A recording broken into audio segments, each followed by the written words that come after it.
Hello guys, welcome to my channel as lifestyle. আপনারা কেমন আছেন? আশা করি আপনারা সবাই ভালো আছেন। আজকে আমরা সবাই মিলে বেড়াতে যাচ্ছি, ফ্যামিলি থেকে সবাই মিলে যাচ্ছি নবীনগর স্মৃতিসৌধে যাচ্ছি সবাই মিলে। গাইস, ব্লগটা খুব ইন্টারেস্টিং হতে চলেছে, প্লিজ দেখবেন সবাই মিলে। এখানে আমার আপু, আমার ছোট বোন, আমার কাকি, আমার একটা আন্টি মানে আমার খালামণি, আমার ছোট একটা বোন আর একটা আমার ছোট ভাই, আমরা সবাই মিলে আজকে ওখানে বেড়াতে যাচ্ছি। সবাই আমার ব্লগটা কন্টিনিউ করেন, আমি কি করে আপনাদের সাথে শেয়ার করি। এই যে আমার বোন এখানে কেনাকাটা করছে, নবীনগর গেটের সামনে আমরা দাঁড়িয়ে আছি। এখানে অনেক রকমের জিনিসপত্র পাওয়া যায়। এখানে ফ্লাওয়ার ক্রাউন, কটন ক্যান্ডি, ফুল, অর্নামেন্টস, এভরিথিং সব কিছুই পাওয়া যায় এখানটাতে। আমি তো দেখে আমার চোখেতে একদম লেগে গেছে, যেহেতু আমি এসব কিনি নাই, এই জন্য অনেক দিন পরে আসলাম। ছোট থাকতে আসতাম আগে প্রতিবারে, আমার কাকা ছিল যখন। আমার ভিতরে ঢুকে গেছি এখন। তো দেখেন, ওই যে মেয়েটাকে চিনতে পারতেছেন, এই সেই মেয়েটা যেটা হচ্ছে আবিহা মিমের সাথে সিক্রেট করছিল নবীনগরের মধ্যেই। এরা এখানে ফুল বিক্রি করে। আমার আপু দেন হচ্ছে আমার কাকিরা, আমার খালামণিরা এখান থেকে ফুল কিনছিল। আমি এই মেয়েটাকে দেখে পরে চিনতে পারছি যে এইটাই সেই মেয়েটা। আর আবিহা আপু বলছিল যে এই মেয়েটাকে দেখে দূরে থাকবে, আমি তাই আমার আপুকে সেফটি দিচ্ছিলাম, বলছিলাম যে এর কাছ থেকে ফুল নিতে যাস না, প্রবলেম হবে। অলরেডি একটা মহিলার সাথে খুব খারাপ বিহেভিয়ার করলো, ফুল নিবে না, জোর করে হাতে দিয়ে দিচ্ছে, দেন হচ্ছে টাকা কাড়াকাড়ি করছে ও। দেখেন মেয়েটা কি অবস্থা একটা। দেন হচ্ছে আমরা এদিক দিয়ে ঘোরাঘুরি করতেছি, পিক তুলতেছি, ভিডিও করতেছি, রিলস বানাচ্ছি। আর এখানে ফ্লাওয়ার কিনছে ওই যে মেয়েটা। কি আর বলবো, শিক্ষাই সব থেকে বড় কিছু। তো let's see, enjoy this moment. দেখতে থাকেন। আমি অত কথা বলতে পারি না, আমার আটকে যায় কথাবার্তা।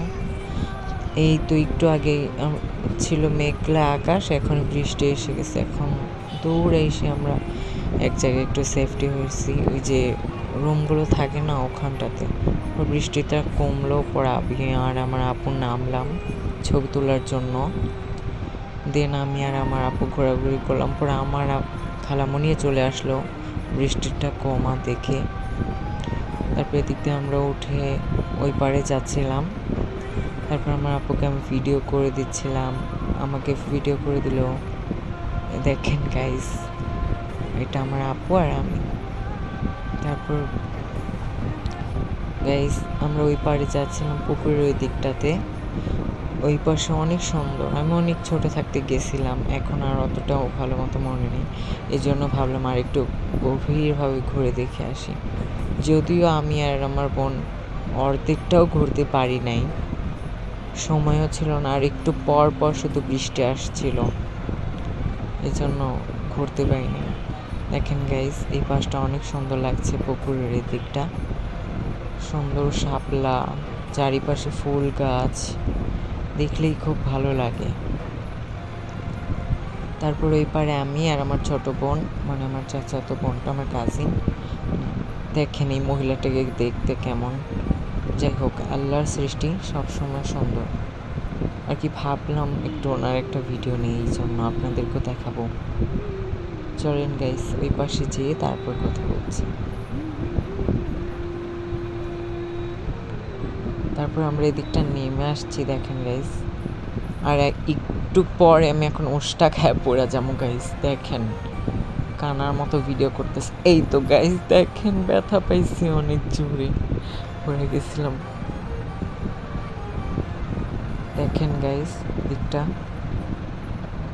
শাপলা ফুল, এদিক দিয়ে আবার গান গাচ্ছিল, ওরা গিটার নিয়ে আসছে, ওনার আবার হাতে অনেক জিনিসপত্র নিয়ে আসছে। আমি এটার সামনে একটা ভিডিও মেক করলাম। তারপর এদিক দিয়ে একটু ঘোরাঘুরি করে দেন তারপর আমরা ফুচকা খেলাম। ফুচকা খেয়ে ওই ক্লিপটা আর নিতে পারিনি।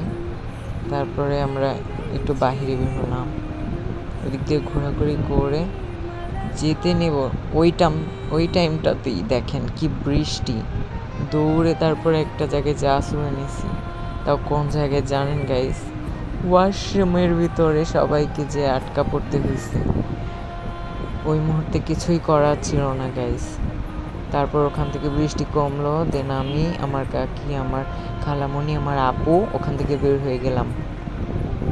তারপরে আর কি গাইস, ওখান থেকে কয়েকটা পিক তুলে দেখেন আমার মাথা ভিজে পড়ে জলচুর হয়ে গেছে। তারপর ওদিক দিয়ে বাসার রওনা দিতে চাইছিলাম, বাট আমার আপু বলে যে চলো এদিক দিয়ে কুটির শিল্পতে যাই, দেন ওখান থেকে লাঞ্চ করে যাব ফুড ভিলেজ থেকে। তো গাইস, এই ব্লগটা এই পর্যন্তই ছিল, আশা করি আপনাদের খুব ভালো লাগছে।